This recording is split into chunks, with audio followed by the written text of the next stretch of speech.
محمد بن قاسم سلروشتمه او وروستۍ برخه. زمون توری ایمانی عجیبه هیبت لري، زمون توری ایمانی عجیبه هیبت لري، شور او زوال مدد تکبیر اسمانونه لړزوي.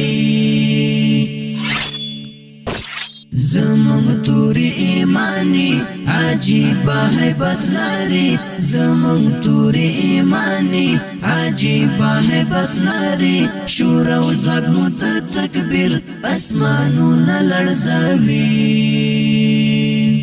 مونږه مومنان یو په الله قوي ایمان لرو، یو لاس کې مو توره د محمد بن قاسم د خبرونې مینوالو په دې هیله چې روغ او جوړ به یاست. الله رب العزت مو خوشحال لره.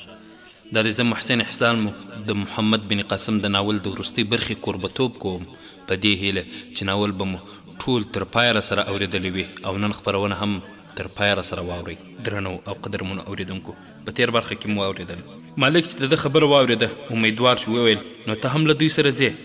محمد بن قاسم ځواب ورکړ. دا چې څه ځواب یې ورکړ دا به نن واورو. محمد بن قاسم ویل که ستا اجازه وي زه به هغوی بصرې ته ورسوم او بیرته به راستون شم، زه به انشاء الله تر سهاره بیرته راورسېږم.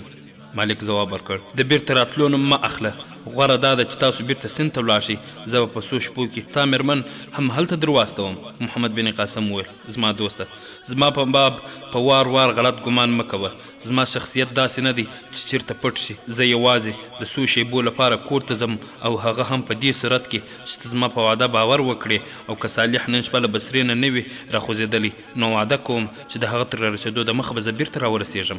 مالک صالح غوندې سړی په داسې حالات کې د شپې سفر نه کوي، هغه د ورځې په عراق په سار سار قدم اخلي. زه اسونه تیاروم، که ته بصرې ته ورسېدې او د بیرته راتګ اراده دې بدله کړه زما پروا مه کوه، زه له تا سره یو سپاهي استوم، ته د هغه په لاس پیغام راواستوه، زه به له خپلو نورو ملګرو سره بیرته سیند ته ولاړ شم. محمد بن قاسم لږ په غوسه وویل مالکه ته په وار وار ما مه پریشانه کوه، که ستا په ما اعتبار نه وي نو نه ځم. مالک پښیمانه شو، وویل نه نه زه ستا د اسونو بندوبست کوم، تاسو تیار شئ. لږ ځنډ وروسته محمد بن قاسم، خالد، ناهید، زهرا او علي په ګړندیو اسونو سپاره د بصرې په لور روان شول. محمد بن قاسم په لاره کې له صالح سره د مخامخ کېدو خطر نه د بچ کېدو په خاطر عامه لاره پرېښوده او نسبتا اوږده بله لاره یې غوره کړه. دښمن په وینو راښکاري، دین ته خدمتونه کړو، هر وخت پرې ننګونه کړو، دین ته خدمتونه کړو، هر وخت پرې ننګونه کړو. هو الله ورکاو پر قرباني عجیبه هیبت لري. زمون توری ایمانی عجیبه هیبت لري، زمون توری ایمانی. د محمد بن قاسم د خبرونې مینوالو نږدې نیمه شپه خدمتګار په منډه د زبیدې کوټې ته وننوته. هغه یې وخوځوله او ویل زبیدې هغه راغی. پر زبیدې سکته راغله. خدمتګار لږ په لوړ غږ وویل زبیدې محمد راغی. د زبیدې حالت هغه مسافر ته ورته و چې په وچ بیابان کې لاره ورکه کړي، له تندې بېهوشه شي او په بېهوشۍ کې یې څوک یو سمسور بڼ ته یوسي، د رڼو اوبو ویالې پکې بهیږي. د احساساتو له زوره هغه یوه شیبه له هر څه نه بېګانه شوه، سترګې یې تورې شوي. خدمتګار یې مشال بل کړ، ویل جګه شه، له هغه سره څو تنه مېلمانه هم دي. په دې ځنډ کې زبیده په خپلو حواسو قابو شوه، ویل چېرته دی؟ خدمتګار وویل نارینه په طویله کې اسونه تړي او ښځې په انګړ کې ولاړې دي. زبیده بهر راووتله، د سپوږمۍ په رڼا کې د ناهید او زهرا ته وکتل، ویل تاسو دلته ولې ولاړئ؟ دننه راځئ، همدا اوس ما خوب لیده تاسو ناهید او زهرا یې؟ ناهید بې له دې چې ځواب ورکړي ور وړاندې شوه او ورتر غاړې وته. د زهرا په سترګو کې له صبر سره اوښکې ډنډ شوې، له ناهید نه لرې شوه او زبیدې زهرا ته وکتل. له هغې نه د اوښکو د سبب پوښتنه، خو په دې ځنډ کې محمد بن قاسم، خالد او علي رانږدې شول. له محمد بن قاسم سره چې هغه دوه نور ناپېژندوي نارینه ولیدل، غوښتل یې زهرا او ناهید له ځانه سره کوټې ته بوځي. هغې ورته وویل موږ یوې بلې کوټې ته بوځه، ډېر بې خوبه او ستومانه یو. زبیدې وویل ډېر ښه دی، تاسو ویدې شئ. خدمتګاري د زبیدې په اشاره زهرا او ناهید بلې کوټې ته بوتلې. محمد بن قاسم، خالد او علي په کوټه کې پرېښودل او په خپله د زبیدې کوټې ته ورغی.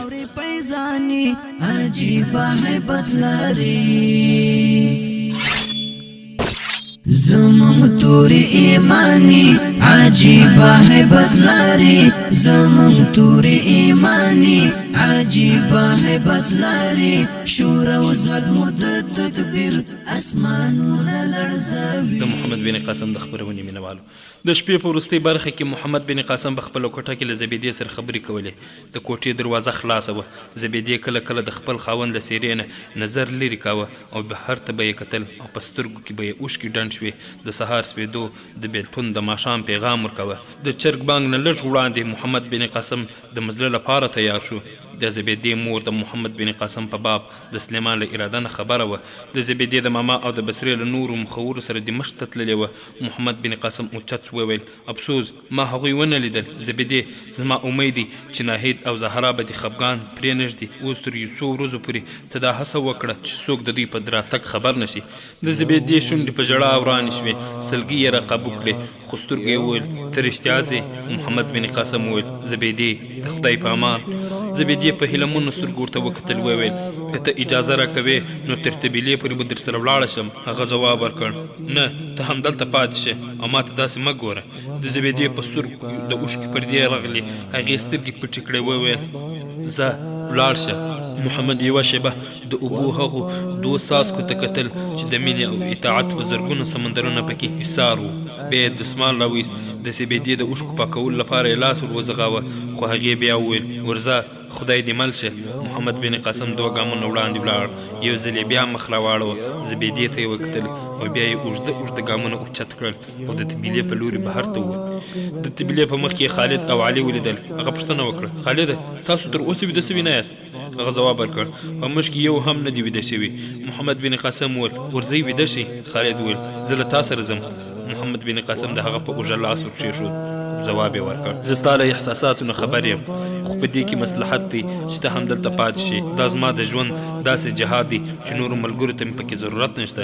خالد زه د خپل سالار د امر له منلو نه سرغړاوی نشم کولی خو دلته به زما پاتې کېدل ستا په انتظار هر شیبه کلونه شي. محمد بن قاسم ځواب ورکړ دا ستا د سالار امر نه دی ستا د دوست هیله ده.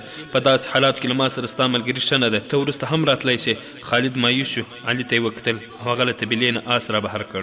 محمد بن قاسم په آس پور شو او دوی ته یې لاس ور اوږد کړ. خالد تر احساساتو لاندې راغی. د هغه په لاس یې شونډې ور کښېښودې. ویل زما دوسته زما وروره زما اغا خدای په امان. د خالد اوښکې د محمد بن قاسم په لاس وسوسېدې. بیا یې لاس لرې کړ او علي ته یې پام شو. علي ته یې لاس ورکړ. هغه یې لاسونه په خپلو لاسو کې ټینګ ونیوه. په رېږدېدلي اواز یې وویل خدای په امان او بیا په سلګو شو. محمد بن قاسم چې له دروازې نه ووت شاته یې وکتل. په انګړ کې درې تورسرې ولاړې وې. يوم الفراق يوم الفراق يوم الفراق. کوم وخت چې د بصرې په جوماتونو کې د سهار اذانونه ګړنګېدل محمد بن قاسم له هغه بازار نه تېرېده چې څه موده وړاندې د بصرې خلکو پر سیند د حملې کوونکي لښکر د 19 کلن سالار پرتمن جلوس بدرګه کاوه. له ښار نه لږ لرې هغه د یوې ویالې په غاړه د سهار لمونځ ادا کړ او بیا چرګام آس وځغلاوه. خلیفه سلیمان د ماښام لمانځه نه وروسته د خلافت قیصر ته د ننوتلو په حال کې و چې له شانه چا ور غږ کړ سلیمانه. په دې غږ کې غصه هم وه او جلال هم.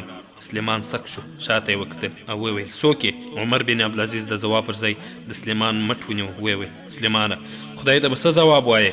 سلیمان سره له دې چې ډېر زیات پر ځان مین و خو د عمر بن عبدالعزیز رحمه الله په وړاندې غلی پاتې شو. زبیر څو ګامه وړاندې و خو د ماښام په خړه کې یې ونه پېژند. هغه یوه او بل خواته وکتل. وویل ما ته ستا د خبرې اترې احساسي ښکاري. آیا د دې لپاره لږ جلا ځای غوره نه دی؟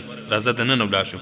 عمر بن عبدالعزیز ورته وویل ما خو په جومات کې تل تر لمنې رانیولې خو اوس راځه بیړه کوه. زبیره ته هم راځه. څو ګامه وړاندې درې واړه یوې پراخې کوټې ته ننوتل. سلیمان د مشال په رڼا کې زبیر ته وکتل. وویل ته مې پخوا هم چېرته لیدلی؟ عمر بن عبدالعزیز وویل اوس د ډیرو خبرو وخت نه دی. زه د محمد بن قاسم په باب څه ویلو ته راغلی یم. د محمد بن قاسم د نوم په اورېدو سلیمان د غصې او اندېښنې په حالت کې عمر ته وکتل او ویل د هغه د دسیسې تر مدینې پورې ورسېدلې او دی د هغه دوست دی؟ زبیر وویل زه د هغه له دوستۍ نه منکر نه یم خو دا غلطه ده چې هغه ستا پر خلاف څه دسیسه جوړوي. زه د یزید بن ابوکاشه د استازي په حیث مدینې ته تللی وم. سلیمان څه ویل غوښتل خو عمر بن عبدالعزیز د یزید بن ابوکاشه لیک هغه ته په لاس کې ورکړ. وویل لومړی دا ولوله یزید ستا له نږدې دوستانو نه دی. که هغه د محمد بن قاسم معصومیت داسې داسې لیک ته تیارولی شي نو له مانه دا تمه مه کوه چې تا د مسلمانانو پر مړي چاړه ایښی وینم او چوپ پاتې یم. ته په دې خبره ښایي ډېر خوښ یې چې خدای د بدل او کسات واک درکړ، خو ته د هغه زلمي د عظمت اټکل نشئ کولی چې سرښندویانو یې ستا له سرښندویانو نه زیات دي، هغه توره ستا له تورې نه زیاته تیره او د هغه غشي ستا له غش نه زیات تر سینو بوټ وځي، خو بیا هم د یوه بې پروا امیر په مخ کې د اطاعت سر ټیټوي. تا 50 تنو ته له سن نه د هغه د لاس تړلي را اوستلو امر کړی، خو ته ووایه که ته د هغه پر ځای وی تر 1 لک زیات پوځ دی په واک کې وای، تا به له هغو 50 کسانو سره څه وړ چلن کاوه چې غوښتل یې تا زنځیر او زلنې راولي. ستا خپل ورور ستا امیر و، تا ټول عمر د هغه مخالفت وکړ او ډول ډول دسیسې دي جوړولې، خو محمد بن قاسم ته ښه پېژندلی وې د هغه له تا نه د څه نیکۍ تمه نه وه. که هغه غوښتي وای نو د سن هر کور د ده لپاره کلا وه، که هغه ستا استازي وژلی وای هم ښایي تا د هغه په 21 نه وای کوش کړی، خو پر دې ټولو برسېره هغه ستا له اطاعت نه سر نه وغړاوه. تا له خپل انتقام نه وړاندې هېڅ سوچ ونه کړی شو د هغه په وړاندې د اسلامي نړۍ راتلونکې ده. آیا ته له ده نه دا بدل اخلې چې هغه د حجاج بن یوسف زوم دی او د جګړې په فنونو کې هغه پر تا برلاسي شوی و؟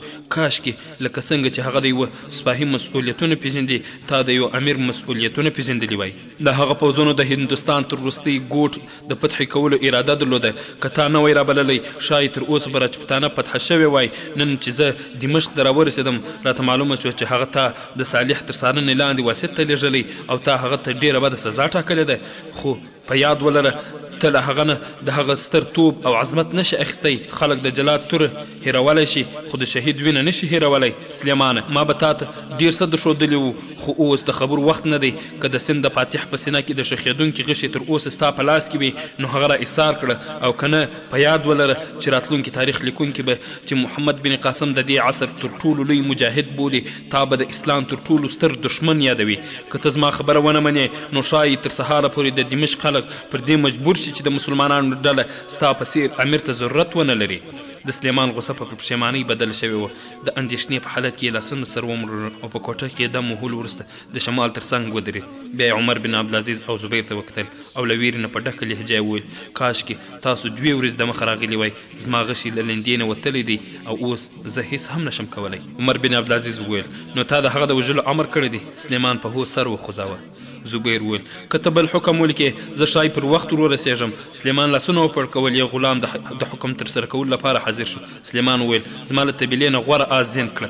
غلام چې روان شو سلیمان د لیک په لیکلو بوخت شو. د لیک له لیکلو وروسته یې عمر بن عبدالعزیز ته ورکړ او وویل تاسو یې ولولئ. عمر بن عبدالعزیز پر لیک له سرسري نظر تېرولو وروسته هغه زبیر ته ونیو. وویل اوس دې خدای وکړي چې دا پر وخت ورسېږي، ته ډېر ستومانه یې، دا به غوره نه وي چې بل څوک واستو. زبیر ځواب ورکړ د دې لیک له ترلاسه کولو وروسته زما ستوماني لرې شوه. زه تا ته ډاډ درکوم چې په لاره کې د آرام نه پرته به واسط ته ورسېږم. که ما ته په لاره کې اسونه تیار شي نو زه به د اوږدې لارې پر ځای نیغه د بیابان لاره ونیسم. سلیمان یو بل فرمان د لارې چوڼیو ته ولیکه او زبیر ته یې ورکړ. غلام راغی وویل آس تیار دی. زبیر سلیمان ته لاس ورکولو نه وروسته عمر بن عبدالعزیز ته وکتل، وویل تاسو ما ته دعا وکړئ. عمر بن عبدالعزیز خدای پامانۍ وویل. زبیر ته یې په ځیر وکتل. د هغه څېره چې څو شېبې وړاندې د یوه اوږده سفر د ستونزو له امله مړاوې وه د امید په رڼا کې وځلېده. لږ وروسته زبیر په یوه ګړندي آس د واسط په لور روان شو. زمون تورې ایمانی عجیبه هیبت لري، شور او ځواک مو د تکبیر اسمانونه لړزوي. هر د جنگ میدان کې مو د سپینې تورې شرنګ ښکاري، سپین خنجر مو هر وخت د دښمن په وینو رنګ ښکاري، سپین خنجر مو هر وخت د دښمن په وینو رنګ ښکاري. دین ته خدمتونه کړو هر وخت پرې ننګونه کړو، دین ته خدمت. د محمد بن قاسم د خپرونې مینوالو له بیابانه چې تیر شو یوه شپه سهار ته نږدې زبیر له یوې سمسورې او شنې سیمې نه تېرېده. د پرله پسې بې خوبۍ له امله یې د بدن غړي چړ شوي غوندې وو، سر یې له درده چاودېدو ته نږدې سوی و.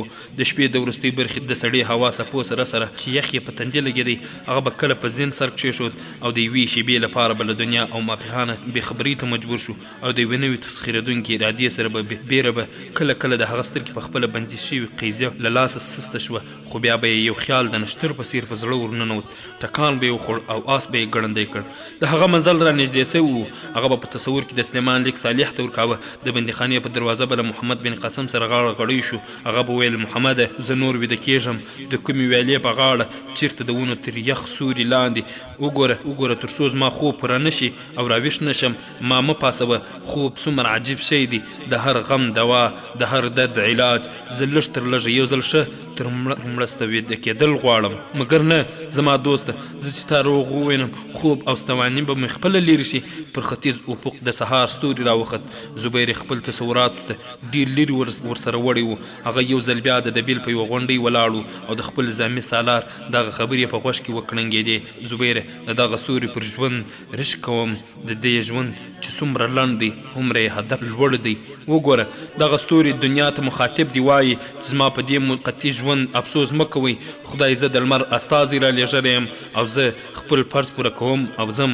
کاشکې زه هم د اسلام د لمر راختولو نه وړاندې د سهار د ستوري دنده ترسره کړم.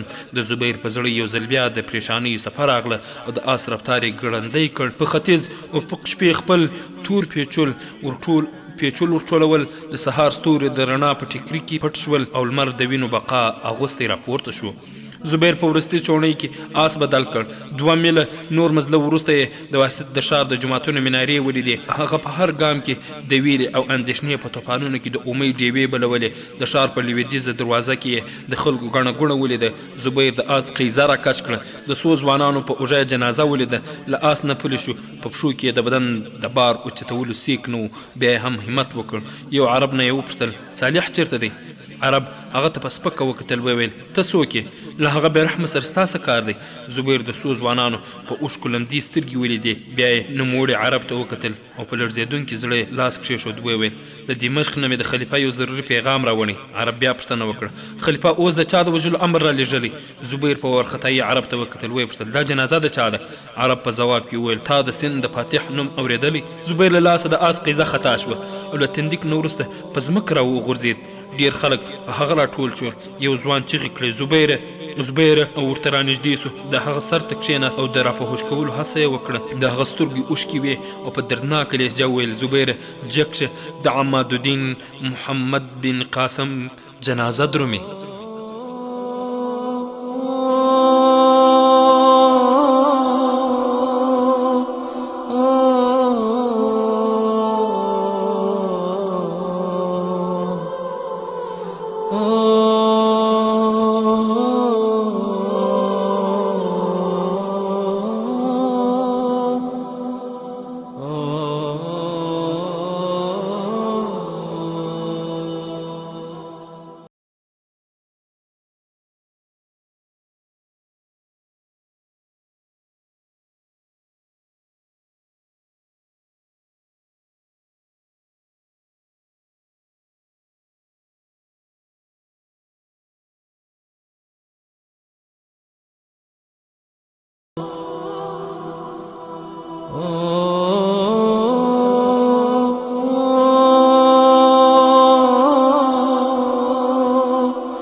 زبیر د بېهوشۍ په حالت کې کړکېده. محمده زه اوس ویده کېږم، د کومې ویالې په غاړه، د کومې ګڼې ونې د یخ سوري د لاندې، او تر څو په خپله راویښ نه شم ما مه پاسوه. ځوان هغه په زوره وښوروه. ویل زبیره زه خالد یم، ما ته وګوره.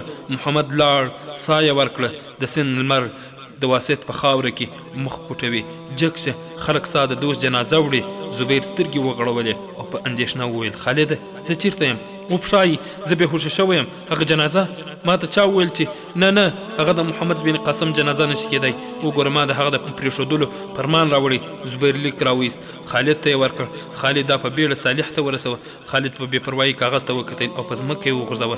زبیر حیران خالد ته وکتل. یو په عمر رسېدلی عرب ورټیټ شو، لیک یې راپورته کړ، خلاص یې کړ او ویې لوستل. د امیر المؤمنین حکم و چې محمد رحمه الله په عزت او درنښت دمشق ته ورواستوي. صالح هغه پر خپل سر وژلی.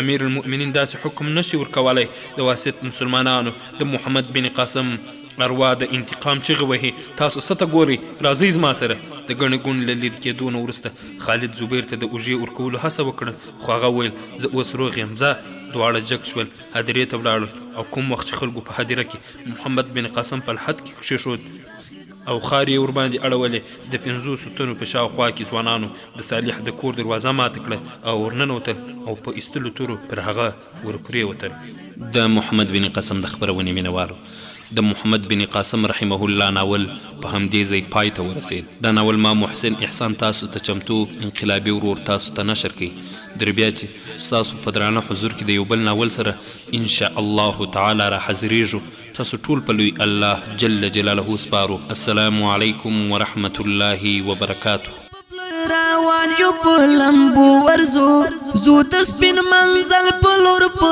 څوکو د برچو ورزو زو د سپین منزل په لور په څوکو د برچو ورزو دین نظارې دل غواړو خپل رب ته ورتلل غواړو دین نظارې دل غواړو خپل رب ته ورتلل غواړو هو الله هو الله هل تجوندی آبادی اسمانونه لړزوي